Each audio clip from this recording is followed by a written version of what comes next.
Welcome to Tell Me Your Story. New paradigms for a new world where we're giving you choices and knowledge of those choices to help make your dreams come true. We are here 9 times a week. Sundays at 7 a.m. and 7 p.m., Monday mornings at 1 a.m., Wednesdays at 9 a.m., and Monday through Friday from 8 to 9 a.m., streaming live at all those times at richarddugan.com. We are on SoundCloud, iTunes, TuneIn Radio, Spotify, Stitcher, Player FM, as well as YouTube, where you can watch these conversations.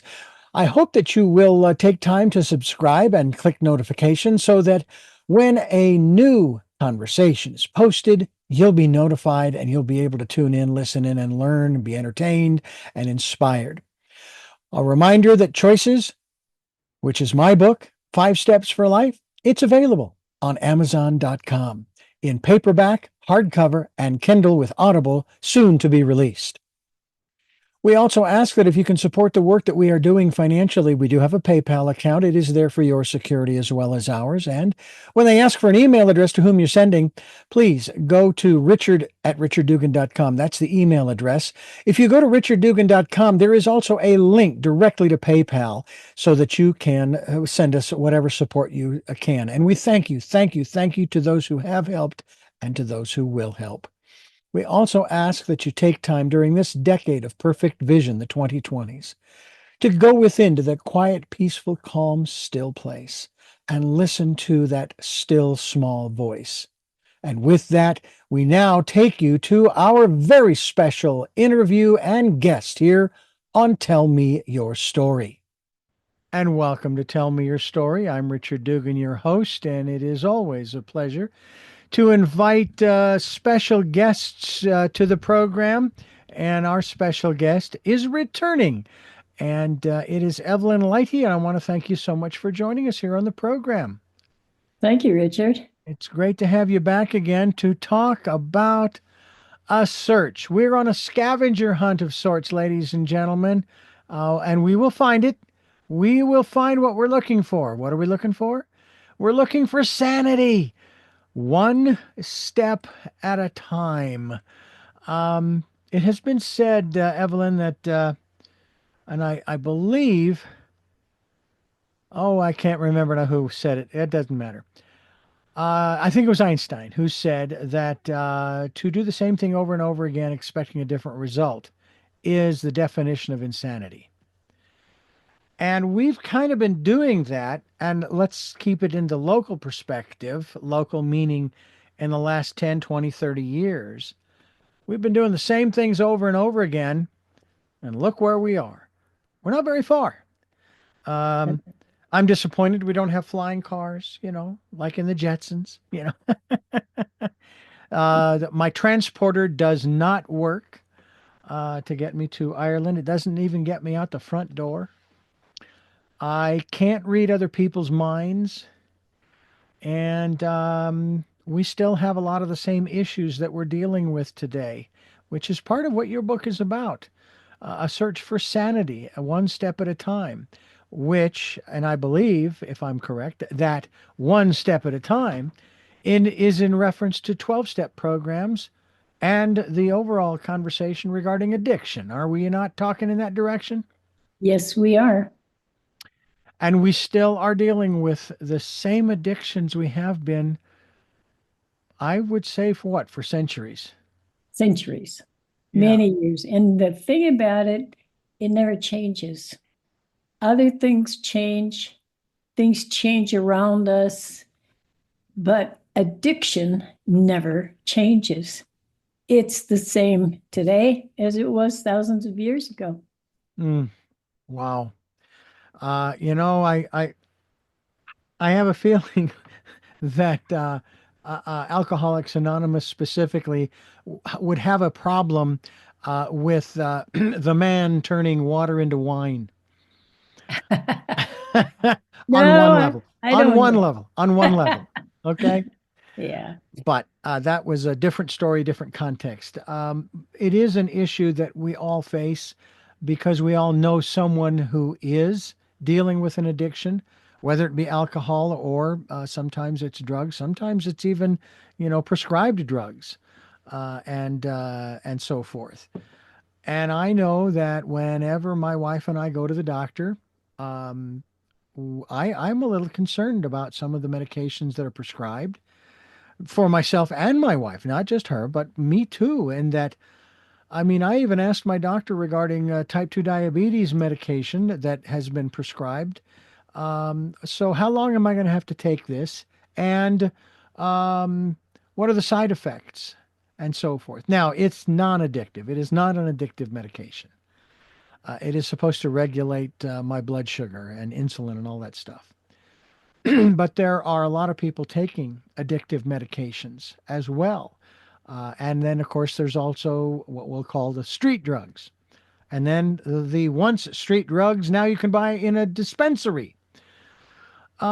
Where did your story begin in that regard? Because this is your story, searching for sanity. My story began when I was a child and my father was an alcoholic. I've written a series of books about my experiences there. The thing about alcoholism is it's hard to pinpoint. No one ever wants to point a finger at someone and say, you're an alcoholic, even though certain behaviors indicate that that is the truth. Mm, It is part of society's problem with alcoholism is no one wants to point a finger. It's still considered, even after all this time, partially a moral issue. mm, People do not understand that there's not a lot of choice involved here. That once, if you have the genetic predisposition to be an alcoholic and you drink, it's almost guaranteed you're going to end up with the disease. But very few people really understand that. mm. Now, I know you're not a scientist in this regard, but is there there is scientific evidence that does prove, like I don't know, in the chromosomes or the DNA that that is there the predisposition, and that once you take that first drink, it's kind of all over? No, it's not the first drink necessarily. The predisposition is there, and I wish I had the proof because I would love to show it to you. Maybe I'm sure, you know. Mhm. I might have to look that up so that I can do that. The thing is, the predisposition is there, and you can start out as a social drinker, or some people do. Mhm. I didn't. From my very first drink, I drank to get drunk, which is a sure sign of alcoholism. I drank to kill pain, and it did kill pain. It did that for a long time. The problem is, it takes more and more. And at some point, well, first of all, most alcoholics have a high tolerance for alcohol. Their tolerance is just different than other people's. They have a high tolerance. You know, the nicest thing people used to say to me is, man, you can really hold your liquor. Well, that wasn't so nice. But I didn't realize that. Mhm. So then the time comes when you cross that line and you lose your tolerance and all hell breaks loose and you have a serious problem. Everyone married to an alcoholic or living with an alcoholic recognizes it by the serious problems. It is, and what are some of those serious problems that the newbie, shall we say, being exposed for the first time, maybe to an alcoholic acquaintance, family member, etc., co-worker, etc.? Well, there's lots of them, but primarily one of the serious problems is the way it upsets your life, the way you spend money that you don't have, the way you call in sick to work because you're hungover, driving drunk, lying about how much you're drinking, drinking before you leave home because the place you're going might not have enough alcohol. drinking to make yourself feel more confident so that when you get, say, you're going to a bar or a party, you feel more self-confident if you've slugged down a couple drinks before you get there. All Mm. of these are signs of a problem. Not necessarily signs of alcoholism, but Right. signs that there's a problem looming. Mm. I would think too that some folks even drink not to feel self-confident, but not to feel, to numb whatever pain might be going on inside. That is true. But a lot of times that comes after. I mean, I don't know. Everybody has their own individual story, but the problem is the stories end up the same. So, for example, first time I ever took a drink, I was in the back of a truck with a bunch of teenagers. I was a teenager. We were scooting down the back of the truck, singing and hollering, and somebody was passing around a bottle, and I took my very first drink.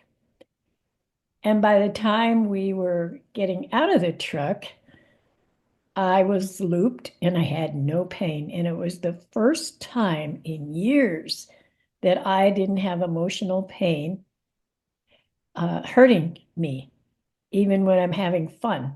Mm-hmm. And it was like, wow, that was a whole new feeling I had never experienced before. And that was enough to make me go back and do it again and Mm. again and again.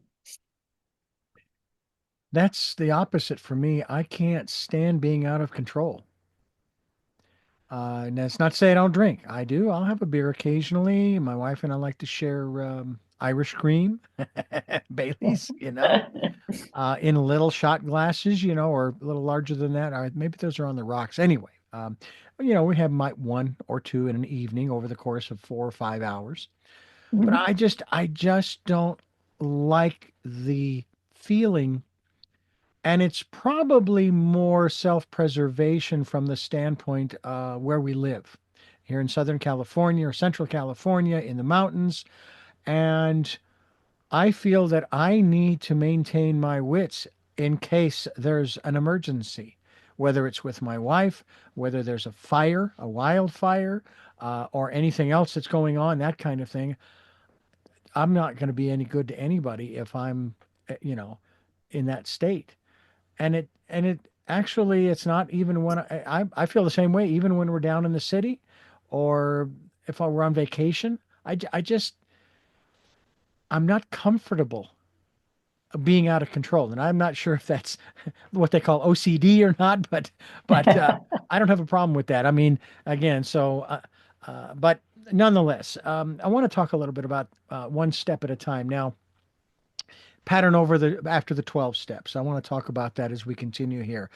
Evelyn Leite is my guest, and we're in search of sanity here on Tell Me Your Story. I'm Richard Dugan, your host, and this is a fascinating conversation that we're going to have here with Evelyn, who has been on the program before and has gone through her own battle, if you will. Is that an accurate word to use, or is there another better word that better defines what you and or others go through as you work through the search for sanity, one step at a time? I think the biggest battle is admitting that there's a problem. Mm-hmm. And a lot of people never get there. That is the sad part. Hmm. But my biggest battle was taking that first step, which is admitting I am powerless over alcohol and my life is unmanageable. That was my biggest battle. I refused. I didn't want to be an alcoholic. I didn't want, and so I quit drinking on my own. But of course, I went back to it and taking that first step, that's the biggest battle. And it is a battle. Now, you used the phrase your power over alcohol. Powerless. Oh, you're powerless. What power does alcohol actually have? Define that for us. It's indefinable, Richard. It's a craving, a desire to change your frame of mind, to not be where you are at this moment. There's a lot of reasons to drink, to celebrate, to feel sad. I mean, you can find it rained, it didn't rain, my boss got mad at me. All any reason you want, you can find it. I've even heard the term self-medicate. Oh, yes, Yeah, absolutely. it's very interesting. And sort of a comedian was talking about this, and it's sort of an oxymoron. When they created, I should say, when they created drive-through liquor stores. Now, what? Seriously? Yeah, that makes no sense whatsoever that that would even be legal. Now, it's one thing. We pull into the local liquor store, we pick up a bottle of Irish cream, I put it in the car, we get home, and that's when we open the bottle and enjoy. But you're going through a drive-through, and especially if you're an alcoholic, you have the propensity to want to open it, you know. And that to me just seems like that's a little far to go. I think those should be outlawed in one sense. By the same token, if a person's going to drink, it doesn't matter whether it's drive-through or not, because they're No, going to find it and so forth. yep. So the first step, as you mentioned, is to recognize your powerlessness over alcohol. And I know that Alcoholics Anonymous is just that. It is to be anonymous, but each individual certainly has the freedom to say, "Hey, I am an alcoholic." And in so many words, you have said that on this program, and through your book, A Search for Sanity, which we hope people will get a copy of. Where can they go before we continue here to get a copy of your book? They can go to Amazon or they can go to my website, evelynleite.com. You have it available in Audible too. Yes, I do. And And there is links on my website to everything that I have available. right, we encourage people to go to her website, and we will give that out here in just a moment. I just want to remind folks that this Audible, which I'm so much in favor of because I produced them myself, and I've been listening to them since I was a little kid, but they weren't called Audible. They were talking books for the blind and talking books, recordings for the blind. Uh-huh. Um, so it's really really something. Your website is what?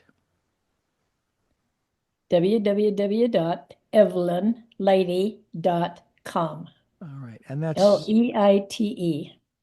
excellent, excellent. By the way, just a side note on your last name, a friend of mine was sharing with me how to remember how a person's last name or name is pronounced if it's EI versus IE. And I got it right with you, and I had stumbled through it a little bit the last time we were together. And it's if the I follows the E, it's a long I. If the E follows the I, it's a long E. At least that's the general rule as he put it. And Really, I that's interesting. and I remembered that, and I'm going, okay, I'll either get it right or wrong. I'm 50-50 shot here. You got it Evelyn right. Leite is my guest here on Tell Me Your Story.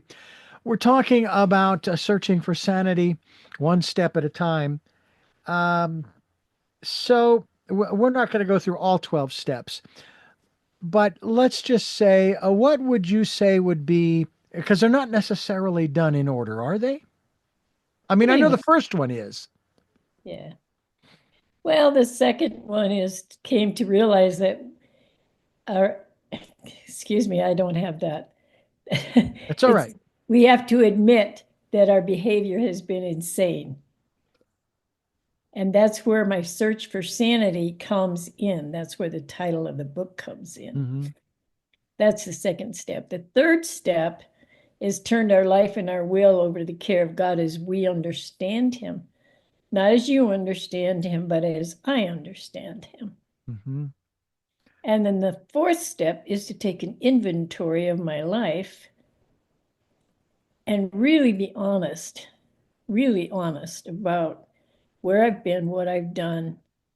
And that's really tough. A lot of people never get there. They put that off because they can't bear to look at themselves. But if you can't look at yourself, then your sobriety, even if you keep it, is going to be not as fulfilling as it would be if you got rid of all the crap you're carrying around. Sorry, I shouldn't have said that That's all word. right. No, that's fine. That's fine. It's the other one that I got to edit that for the radio. But no, I hear you. And you know what? I think whether you're in 12 step or not, whether you're addicted to alcohol or other substances or not, I think a self-evaluation is a good thing to do on a regular basis. And we just entered spring, and what a better time to spring clean. Yep, everything. Yeah. Now you're looking fine. You're dressed well, and so forth. Your hair is, as the term goes, your hair is kempt as opposed to unkempt. So that means that you got your life turned around going through those steps.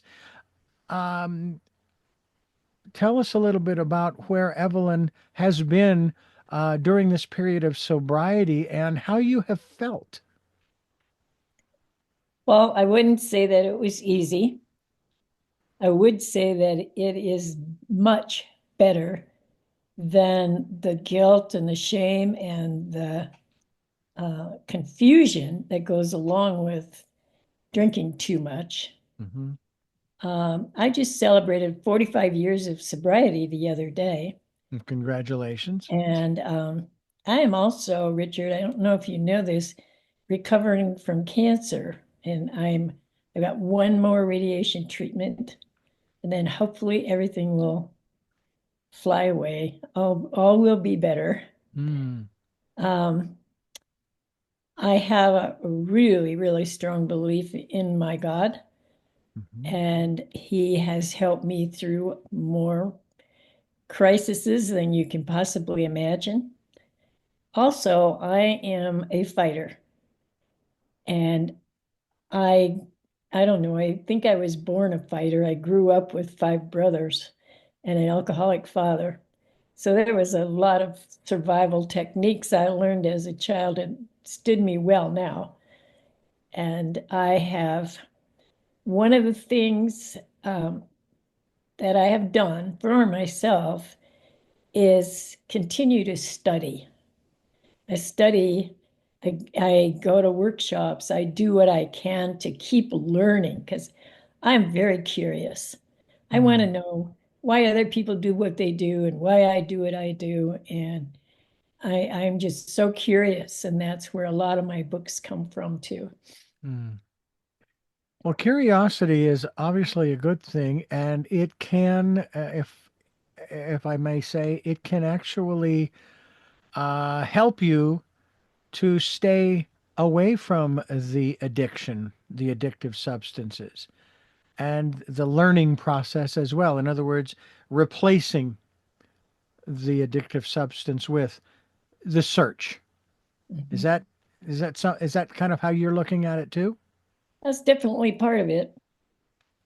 The constant search for knowledge and for information for I am a counselor also, Richard, and Hmm. I've been a counselor for 45 years.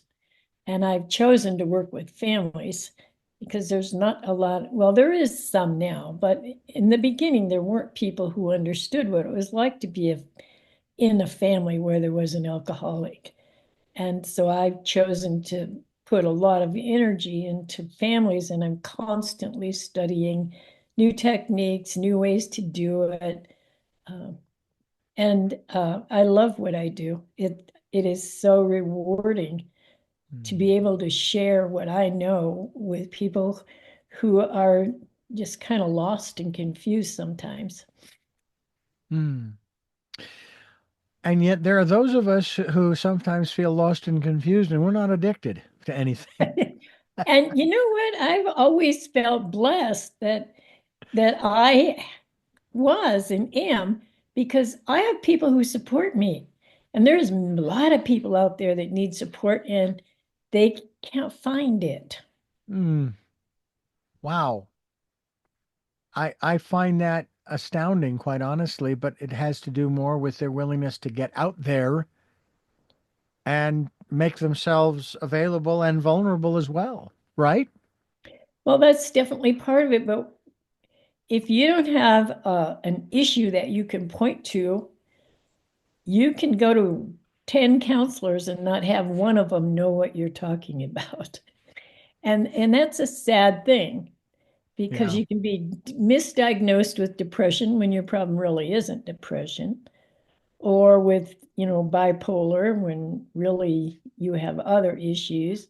Hmm. So I feel like it's really important if you have an issue, ask someone if they've ever dealt with if they've ever dealt with family system issues, because Mm. that's where most of our problems come from. People don't really realize that, but it's really important to go to somebody who knows about family systems, how you got to be how you are. That is an area that we talk about pretty regularly on this program in terms of knowing self, how Mm-hmm. important that is. Yeah, look in the mirror, look into those eyes, and feel how you feel. You don't have to do anything about it, just feel. Um, there are people who have talked about this. I've talked about how sometimes I look in the mirror, I'm going, who the heck is that? I I can don't relate. I don't recognize that person. And yet there are also times when I stand in the mirror and I talk to that person, you Mhm. know, and I remind that person that he's a good person. He's kind and he's generous and he's gentle and he's curious and he's intelligent and he's passionate about the things that he's passionate about and so on and so forth. And all of that is good. I'm curious about your family Okay. today, as opposed to post pre 45 years ago. Where are they in your life, obviously knowing what they know now about you? My family has really supported me. It seems strange, but we had a very close knit family. We did a lot of things together, almost everything. My dad did drink, but when he was sober, he was a really nice guy. When he drank, he wasn't so nice. And that's very confusing for a child. Hmm. But my family today I only have one brother left, everyone else is gone. Hmm. And then I have three sons and a husband, and we get along really well. My sons haven't picked up a lot of the attitudes that I lived with, and I am very, very grateful for that. Hmm. They do well. Uh, and the thing about this disease is it's the gift that keeps on giving. It's so Wow. there are other people in my family that do have the disease, but they're not willing to do anything about it. And all I can do is accept them where they are and let them be who they are. Hmm. And that's a hard thing to do, isn't it? Oh, very. Takes a lot of, well, first of all, you have to know what you're dealing with. And getting angry at an alcoholic is futile and a total waste of time. It's Hmm. better to focus on what you need for you and how to take care of yourself in this situation, which really, really does help if you have, and it's best then if you have a counselor or a meeting that can help you. Hmm. We're talking about addiction. We're talking with, of course, Evelyn Leite and her book that has been out for a while. It is entitled A Search for Sanity, One Step at a Time. And you folks are listening to Tell Me Your Story. I'm Richard Dugan, your host, and addiction is not an easy subject. Do you find, have you found, I should say, have you found over the years, and especially in writing the book and sharing your story, that it gets easier in that respect, that I own my past. That's just what it is, my past, and I'm not there anymore. I'm now here in this good space. For me, it's a good space. Um, or are there times when you do have difficulty in talking because you obviously go out and speak to others as well? What is your feeling in that regard in terms of the owning of self and owning of past, present, and so forth?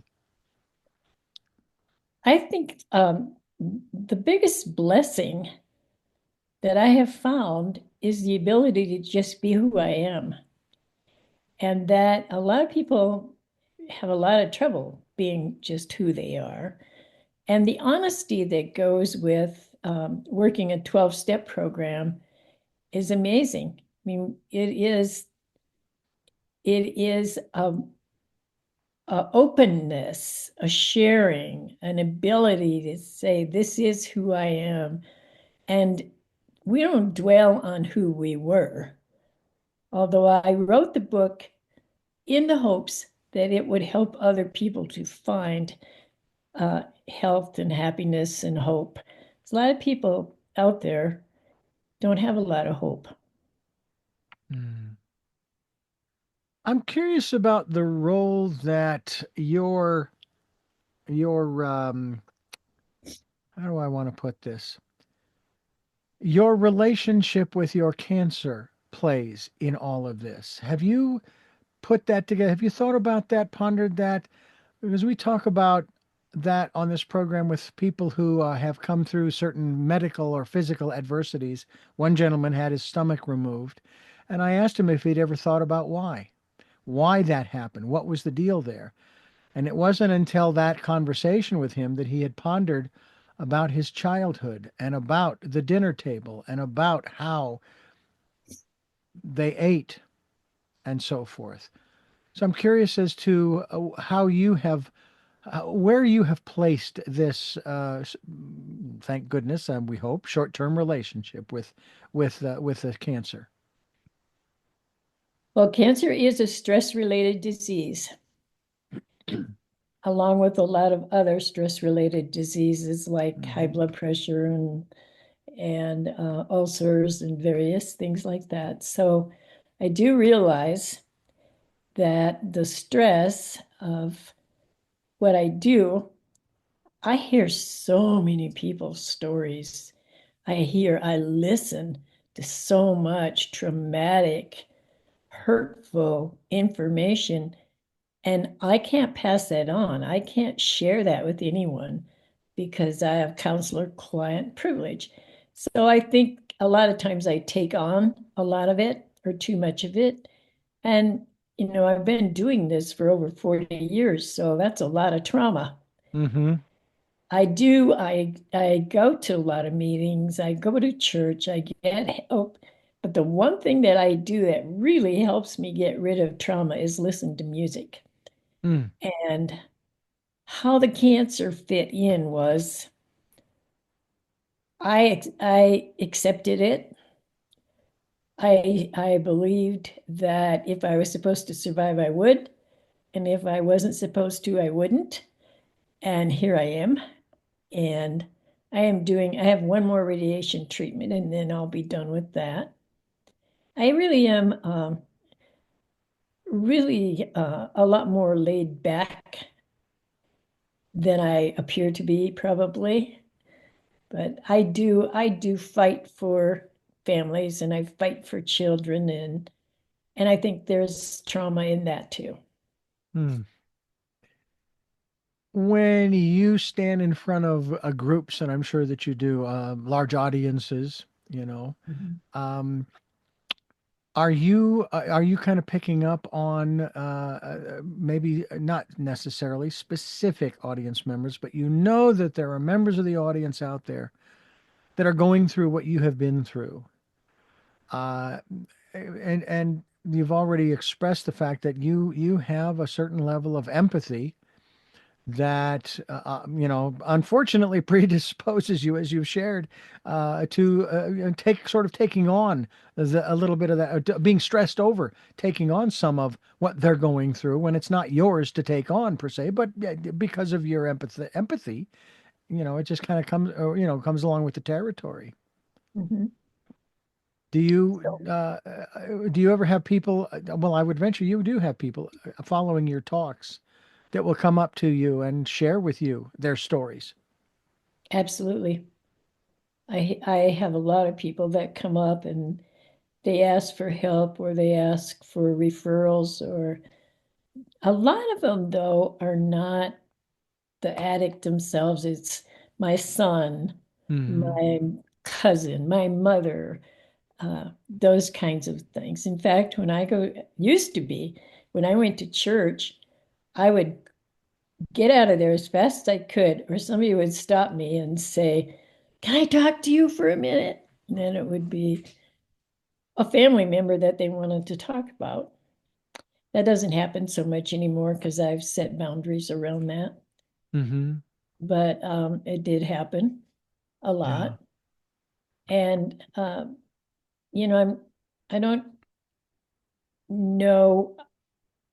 When I speak to people, I'm as honest as I can possibly be, and I pull no punches. Hmm. This is a disease. It is not something to be glossed over or pretended like it's not life and death. And if you are an addict, there's only three things that can happen: it's recovery, insanity, or death. And it used to be, back before we even acknowledged it as a disease, they would lock people in the attic and give them a bottle just to keep them out of the way. Wow. I'm not surprised, but I did not know that. I know they did that with all kinds of different people with all kinds of other conditions. Mhm. If you weren't quite right in the head, or a woman who was pregnant, you're in the basement until this child's 18. Yeah. Uh, you know, that's the way it was not long ago. In some Yeah, circles, it still is, I guess. I'm afraid so. Yeah.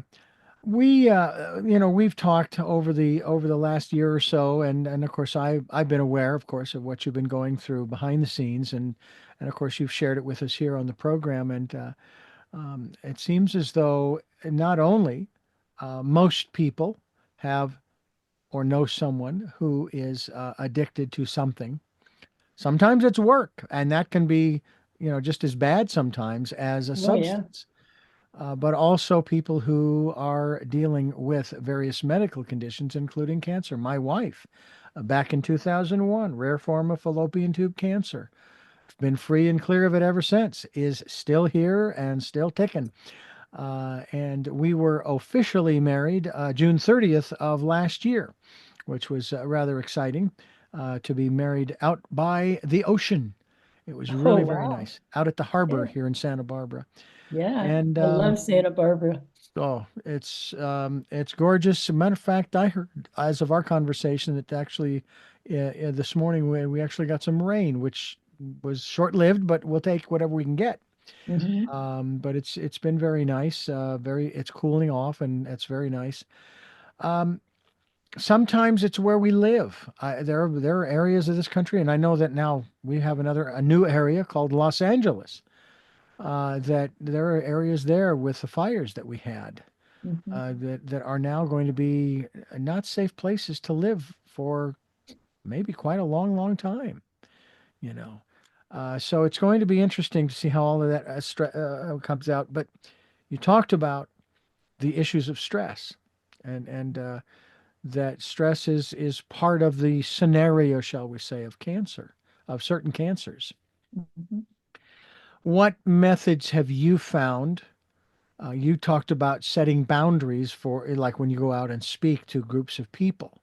But what other methods have you found to ease or release that stress from you, or so that you're not taking it on from others? I'm a dancer. Oh, wow. I dance as often as possible. Mm-hmm.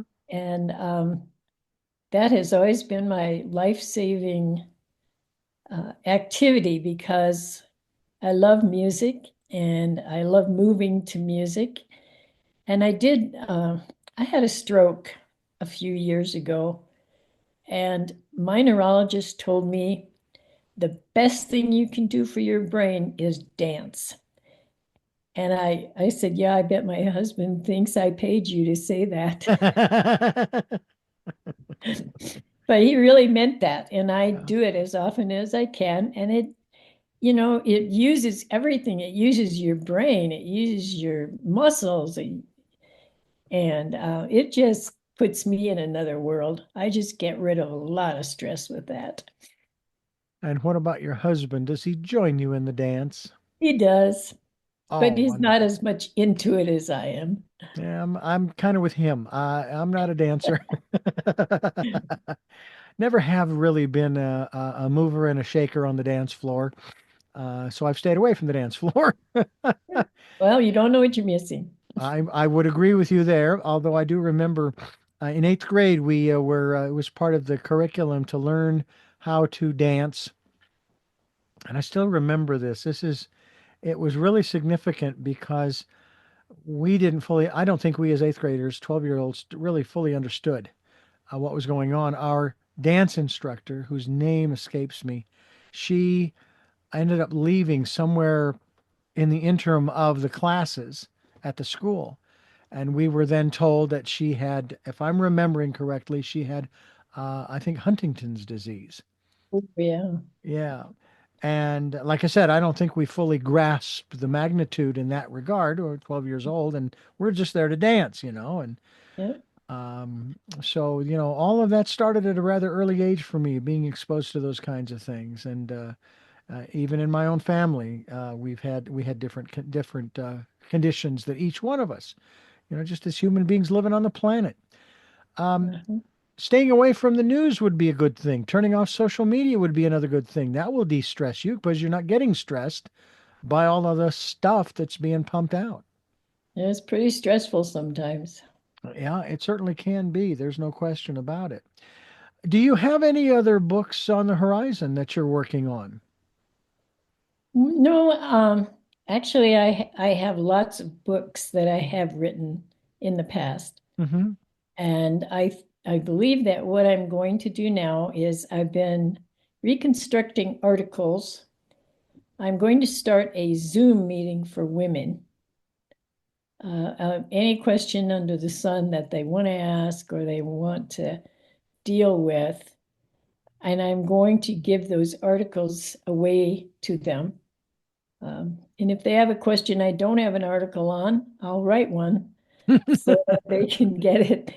Um, because I really think information, education could help. It's just such a help to know what you're dealing with. There's a lot of confusion in our world. And and if you don't know what you're dealing with, that's really stressful. That's true. The unknown, if you will, and change. Change is a Mhm. big stressor. I think that the majority of humans have not learned how to accept it as a natural part of our lives, like the air we breathe. Mhm. How have you? I mean, and you've had numerous different changes in your life, whether it be the alcohol or the cancer, that have changed the way that you live, the way that you think, the way that you believe. I don't like change, You're one of them. but I flow with it. Yeah. I do it. I have to. I realize, things are going to change sometimes for the better and sometimes for the worse. Mm. I don't know very many people who really like change. One change I like is if I'm in charge of it. If it's my idea.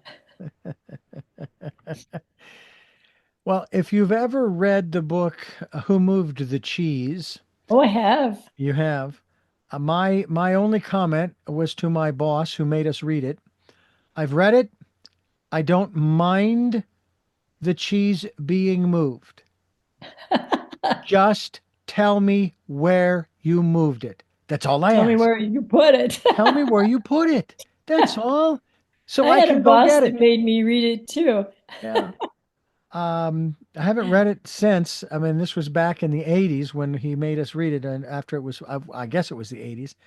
And it was really very fascinating. I will tell you another book that I read, and I didn't actually read it.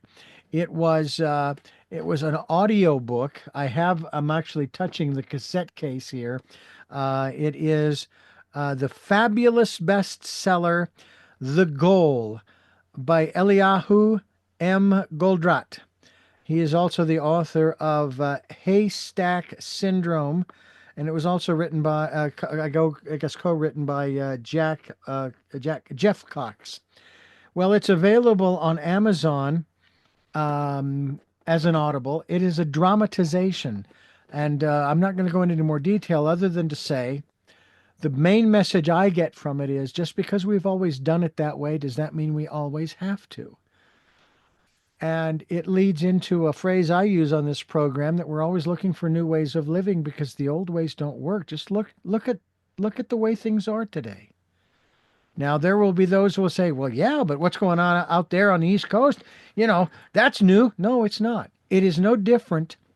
We're still doing the same things, and we're still using the same motivations to do them instead of cluing people in on the whole, you know, you're moving the cheese. I get that. All right. And you have every right to do. You have the authority to do that. You have the position to do it. Just tell us where you're moving it. And we would like to know why. Not that that's going to change anything because you're going to do it regardless of whether we know. But it would be nice. It would ease our minds. It would reduce our stress.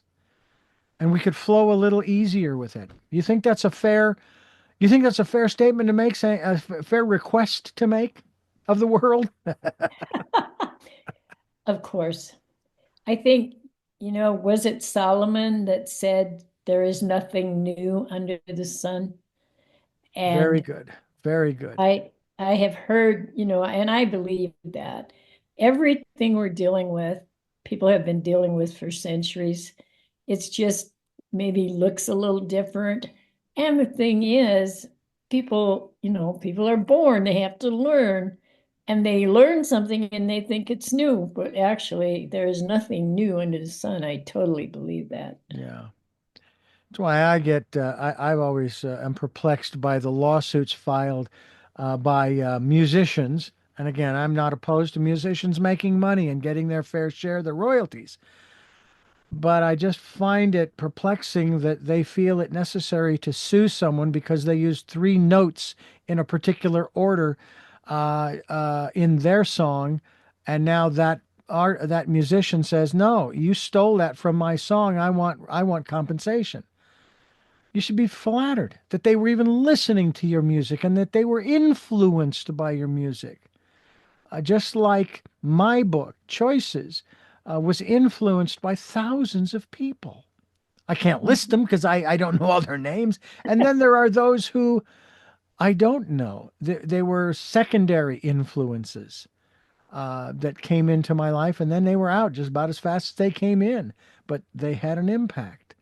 I mean, I think about when this subject comes up all the time. About one woman when I was working in Phoenix for the radio reading service, Margaret Pekaric, who suggested to me that I go to Toastmasters. And I did, and it was the best experience I've ever had. And then there were others as well along the way, and authors such as yourself. So I didn't get here by myself, and you didn't get where you are now by yourself. You had a lot of help. You created quite a network, didn't you? I did. Yes, I have had a lot of help, and I feel really blessed by that. Well, we are blessed to have you on the program. Her name is Evelyn Leite. The book is called A Search for Sanity, One Step at a Time. And this is Tell Me Your Story. I'm Richard Dugan. And Evelyn, I can't thank you enough for taking time out of your day, your busy schedule, to share with us your story of your book. Search for Sanity, available on your website, evelynleite.com. We'll be linked to that site as well on SoundCloud, and it'll be visible on the YouTube channel.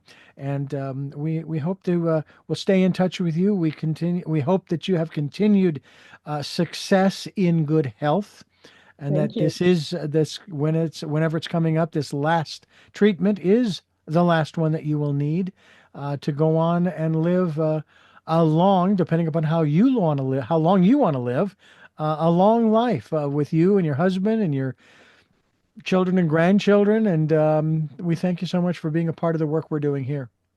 Thank you, Richard. I appreciate the opportunity.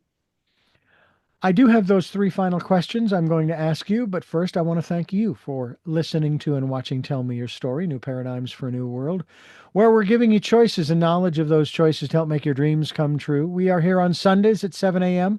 and 7 p.m., Monday mornings at 1 a.m., Wednesdays at 9 a.m., and Monday through Friday from 8 to 9 a.m., streaming live at all those times at richarddugan.com.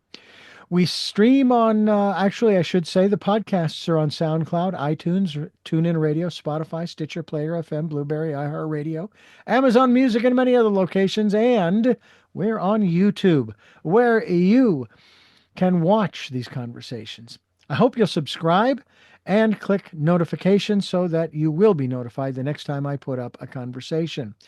A reminder that Choices 5 Steps for Life is available on Amazon. There's a link at richarddugan.com to take you straight away. And then we ask that if you can support the work we're doing here financially, we would be ever so grateful. I want to thank you, thank you, thank you to those who have helped and to those who will help. And there's also a link at richarddugan.com to the PayPal account. And we also ask that you take time during this decade of perfect vision to spend some time going within to that quiet, peaceful, calm, still place and listen to that still, small voice. And to those final three questions that we ask all of our guests, no matter how many times they return to join us here with a conversation. The first of those is, who is Evelyn Leite?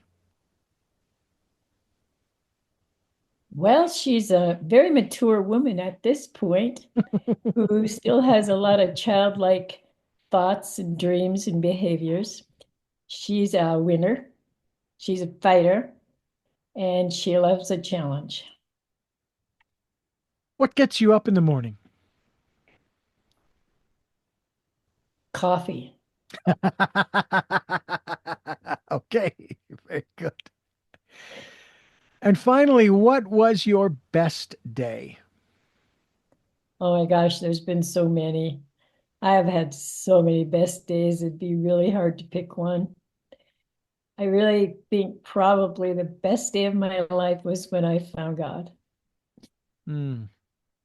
Well, we thank you once again for joining us here on the program. We look forward to having you back again in the future to continue this conversation and talk about your continued good health and the work that you're doing to help others.